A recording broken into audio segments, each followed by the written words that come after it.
Donc, je m'appelle Laure, je suis donc la socio-esthéticienne de l'association Oncopartage depuis une vingtaine d'années à peu près. Je travaille donc dans nos établissements partenaires en présentiel, donc en service de chimiothérapie, oncologie, soins palliatifs. Et on est également partenaire, donc on est sur Marseille, et on est également partenaire avec le DAC 13 Sud dans leur programme d'éducation thérapeutique. Alors, pourquoi je n'arrive pas? Voilà. Alors, donc je vais faire un petit peu moins court que Jean-Mathieu. J'ai fait un diapo un petit peu plus court. Je voulais d'abord vous parler des soins de support, puisque la socio-esthétique fait partie de ce qu'on appelle les soins de support.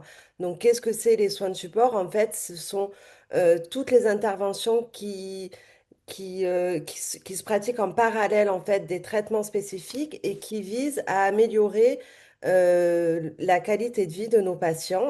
Donc, dans le panier des soins de support de l'INCa, qui est l'Institut national du cancer, on va retrouver le soutien psychologique, la prise en charge de la douleur, l'activité physique adaptée, l'accompagnement social et la nutrition. Mais dans les soins de support inclut également la socio-esthétique, mais tout ce qui est socio-coiffure, sophrologie, relaxation, etc. Tout ce qu'on peut vous proposer au sein des établissements ou au sein des associations sur votre territoire. Alors, il me semblait d'abord important de vous parler un petit peu de la socio-esthétique parce qu'en fait, on confond souvent socio-esthétique et esthétique. Pourtant, ce sont vraiment deux métiers à part entière. En fait, vraiment, la socio-esthétique, ça va être la pratique de l'esthétique auprès de populations fragilisées et en souffrance par une atteinte à leur intégrité, pardon, qu'elle soit physique, psychique ou sociale. Donc, moi, j'ai choisi de me spécialiser en oncologie. Donc, vraiment, l'esthétique, pour moi, va devenir un outil pour pouvoir accompagner les patients tout au long de leur parcours de soins. Et bien sûr, je travaille en constante collaboration avec les équipes soignantes. Donc, pour intervenir en tant que socio-esthéticienne, il faut une double compétence. Donc, avoir une expertise en esthétique pour pouvoir maîtriser l'outil, mais également des compétences spécifiques acquises lors de formations complémentaires. Et donc, il y a bien sûr un cadre réglementaire autour de cette profession. Donc, on doit d'abord être diplômé en esthétique et avoir au minimum un an d'expérience. Et ensuite, soit avoir le titre, un certificat professionnel de socio-esthétique au RNCP, soit un DU de socio-esthétique. Alors, il existe une association qui s'appelle l'AFSOS, qui est l'association francophone des soins oncologiques de support.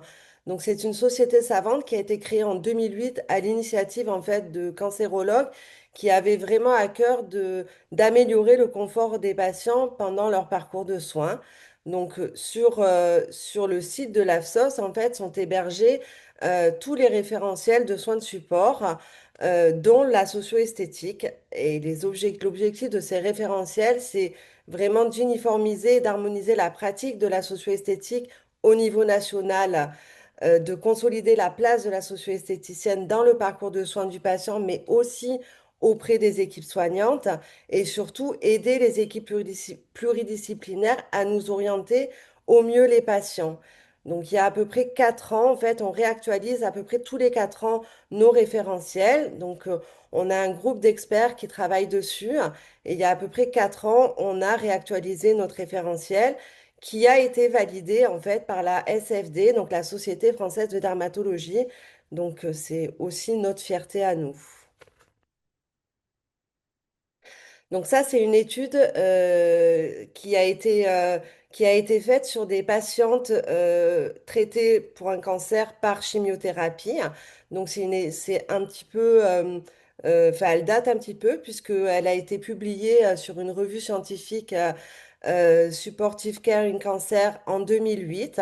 Mais elle montre que sur 91 femmes traitées par chimiothérapie, 87% d'entre eux ont eu des effets secondaires cutanée, donc que ce soit au niveau de la peau, des ongles ou de la pilosité important, avec un impact important. Donc, en fait, ça souligne vraiment l'importance des soins de support dermatologiques en oncologie et le rôle essentiel de la socio-esthéticienne dans l'accompagnement des patients qui sont atteints de cancer.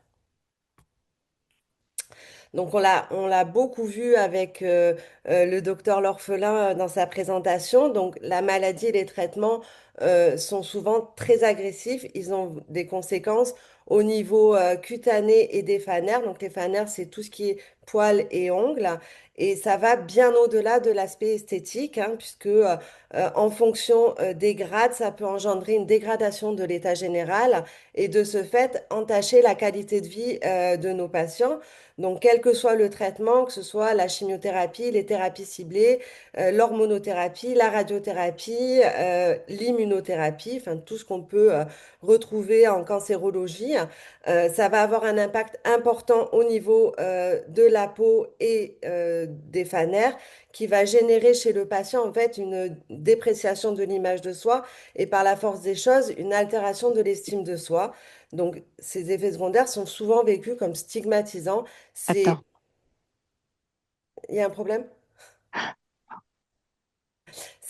Donc, ces effets secondaires sont souvent vécus comme stigmatisants. C'est vraiment le premier stigmate du passage de la maladie et des traitements, notamment dans l'alopécie, hein. C'est ce que disait le docteur L'Orphelin tout à l'heure, c'est que c'est vraiment la première question qu'on pose quand on a un diagnostic de cancer. Et dans certains grades, en fait, ils peuvent vraiment induire une diminution des traitements, voire un arrêt précoce des traitements. Voilà, pardon. Et notamment dans le cadre des thérapies ciblées qui ont tendance à majorer un peu ces effets indésirables. Donc là, c'est un schéma qui est tiré du référentiel de la SOS qui montre en fait que pour accompagner au mieux nos patients pendant leur parcours de soins, le travail collaboratif entre tous les acteurs du soin est crucial, notamment avec l'oncodermato. Malheureusement, il n'y a pas d'oncodermato dans tous les établissements où on traite, où on traite la cancérologie. Donc, c'est là où la pluridisciplinarité va prendre tout son sens, puisque la socio-esthéticienne peut être sollicitée donc par les oncologues, mais aussi par les autres soins de support, par les kinés, par les soignants tout simplement. Et en fait, en collaboration avec les soignants et sous couvert donc, des médecins, après validation des médecins, on va vraiment mettre en place des protocoles donc déjà de prévention, mais également curatifs. Avec un suivi et une surveillance en fait des effets indésirables. Alors, et dans le cadre, bien sûr, de toxicité avec de grades trop importants ou évolutive malgré en fait la prise en charge, notre rôle, ça va être bien sûr en fait d'orienter vers les oncodermatos des autres établissements avec qui on est en lien et souvent en fait ils ont quand même des créneaux pour les urgences pour pouvoir recevoir nos patients. Donc j'ai le cas, pour vous donner un exemple, ce matin j'ai vu une patiente donc qui a commencé, enfin, qui nous a parlé de ses effets secondaires la semaine dernière, où effectivement elle a vraiment des toxicités inguéales au niveau des ongles importantes dues au taxane, avec donc une surinfection au niveau de l'ongle. Donc on a vu avec le médecin, on a essayé de mettre un protocole en place. Aujourd'hui, je l'ai revu, donc effectivement, il y a aucune évolution, qu'elle soit majeure ou positive ou négative, mais donc le médecin a changé un petit peu le protocole et c'est vrai que ce matin, j'ai dit à la patiente, la semaine prochaine, on refait un point et si ça ne va pas, il faudra aller voir un oncodermatologue. Donc en fait, ce schéma, tout ça pour vous dire que la pluridisciplinarité dans la prise en charge du patient est essentielle en oncologie. Alors, je n'arrive pas à... Hop, ah, voilà, voilà, pardon. Donc, pour éviter en fait et retarder au maximum ces effets indésirables, il est vraiment nécessaire de mettre en place une démarche de prévention précoce. L'idée, c'est vraiment de minimiser au maximum les effets indésirables et de les retarder. Donc, l'anticipation des effets secondaires en fait des patients nous permet de les rendre acteurs en fait dans leur prise en charge en mobilisant leurs ressources.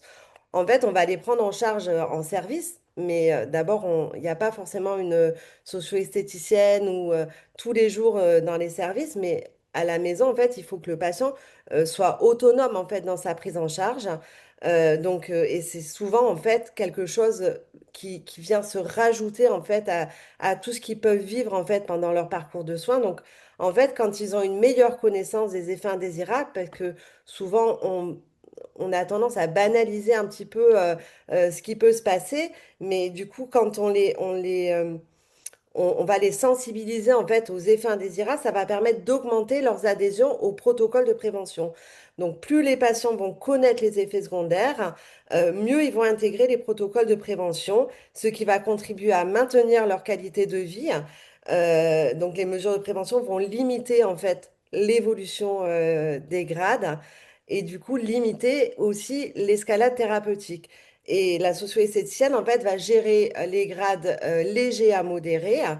Et quand on arrive à limiter, en fait, un petit peu les grades, du coup, ça va alléger les sollicitations auprès des spécialistes et bah, forcément alléger aussi leur charge de travail. Donc, vraiment, pour nous, en fait, en tant que socio-esthéticienne, la prévention, ça reste une de nos priorités.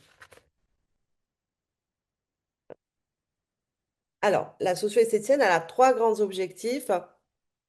Donc, la reconnexion au corps, donc vraiment la perception du corps change avec la maladie et les traitements. En fait, ça souligne, la maladie va souligner vraiment une fragilité aussi bien physique que psychique, avec un mélange vraiment de vulnérabilité et de force.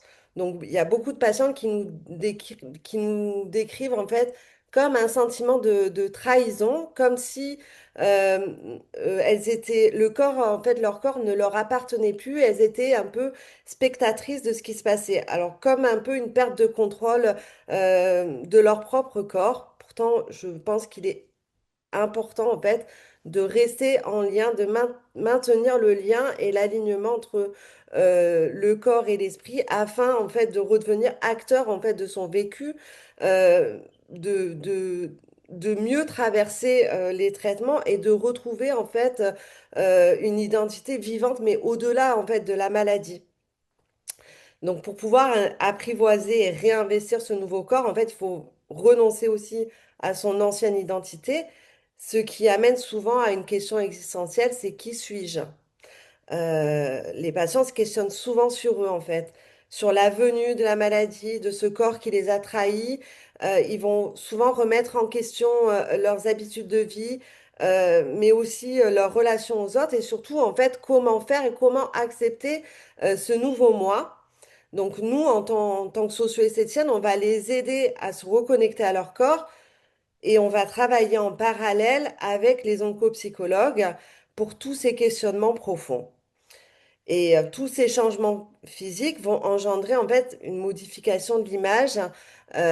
Donc ça, pour tout ce qui est revalorisation de l'image, et ça va entraîner des répercussions en fait, comme une atteinte dans son identité, que ce soit dans sa féminité ou dans sa masculinité. On a aussi, pardon, des patients hommes qui en souffrent beaucoup, une diminution de l'estime de soi avec un sentiment vraiment de dévalorisation et par la force des choses, une baisse de confiance en soi. Donc en fait, vraiment pour éviter, on a beaucoup de patients en fait qui, par rapport à l'impact sur l'image, vont avoir tendance à s'isoler et à ne plus refuser en fait le lien avec leurs proches ou donc vraiment pour éviter l'isolement social, on va accompagner les patients et leur transmettre les outils nécessaires pour qu'ils continuent à valoriser leur image, leur démontrer en fait que c'est possible, qu'ils restent des personnes à part entière en fait, malgré tous ces changements corporels.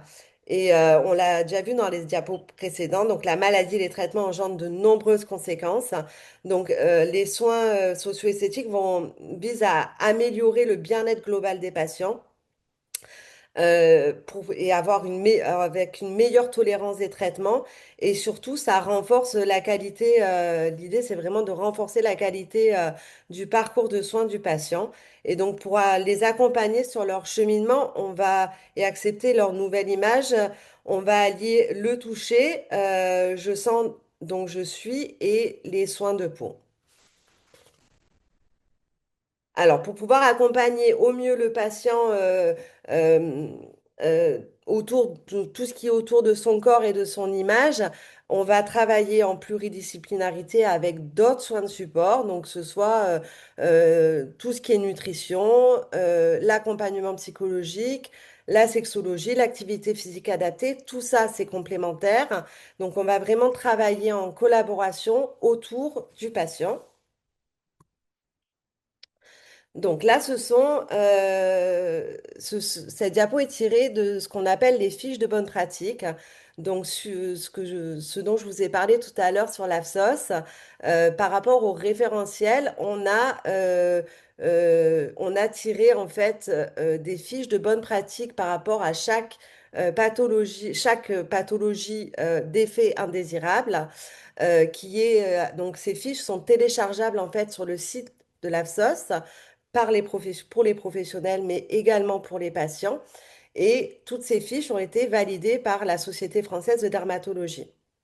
Donc, on va disposer bien sûr de différents outils pour pouvoir accompagner au mieux nos patients. Donc, pour tout ce qui est toxicité des ongles, donc toxicité inguinale, on va avoir des protocoles de prévention et de prise en soin aussi de tout ce qui est soins réparateurs. Donc, les soins des ongles vont permettre d'éviter les complications et d'améliorer surtout le confort des patients, hein, puisque quand on a des toxicités inguinales, on l'a beaucoup vu avec le docteur L'Orphelin, euh, on a vraiment du mal enfin, ça peut entacher vraiment sa qualité de vie, c'est-à-dire boutonner un pantalon peut devenir compliqué. Et pour tout ce qui est toxicité cutanée, on va vraiment essayer de maintenir l'hydratation de la peau, hein. Je parle aussi beaucoup d'hydratation à mes patients pour venir restaurer en fait la barrière cutanée et éviter en fait l'inconfort, mais également préserver l'image de soi. Donc ça, on va allier également tout ce qui est soins de confort en alliant le toucher et l'hydratation. Tout ce qui est les soins de peau en fait vont aider le patient également à se réapproprier son corps et ils vont limiter les effets indésirables tels que les irritations, l'eczérose, donc tout ce qui est sécheresse cutanée, les démangeaisons, les lésions, etc. Donc on va utiliser aussi pour tout ce qui est revalorisation de l'image la technique du maquillage correcteur. Donc on va pour pallier donc tout ce qui est chute des cils, chute des sourcils, correction de teint, mais également la folliculite dont il a parlé, dont le docteur L'Orphelin a parlé tout à l'heure, tout ce qui est cicatrice. Le but de l'automaquillage,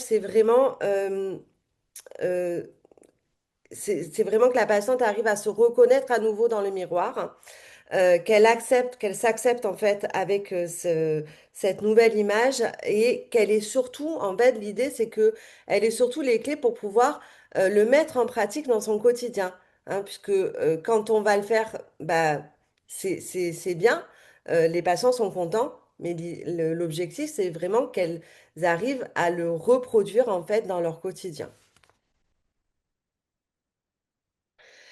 Donc, pour tout ce qui est reconnexion au corps, on va beaucoup utiliser ce qu'on appelle le modelage. Donc, le modelage, c'est vraiment le massage non thérapeutique. Donc, le toucher, c'est vraiment un moyen de communication extraordinaire. Tout ce qui ne passe plus par la parole va passer par le contact corporel. Donc, nous, on a vraiment cet outil-là qui est magique. Ça permet souvent de libérer des mots mais de soulager des mots MAUX aussi. Donc, euh, le toucher va vraiment favoriser une reconnexion positive au corps. La peau, c'est vraiment la première limite entre soi et le monde extérieur. Elle est vraiment une enveloppe protectrice qui permet à la personne de se sentir en sécurité et unifiée. Et lorsqu'elle est fragilisée, en fait, par la maladie ou les traitements, les soins et le toucher bienveillant vont aider à restaurer, en fait, ce sentiment de protection et de bien-être. J'ai du mal à passer les diapos, excusez-moi. Voilà. Alors ça, c'est un schéma sur la prise en soin de la cicatrice qui est issu des laboratoires. Donc, je l'utilise parce que c'est un schéma assez complet.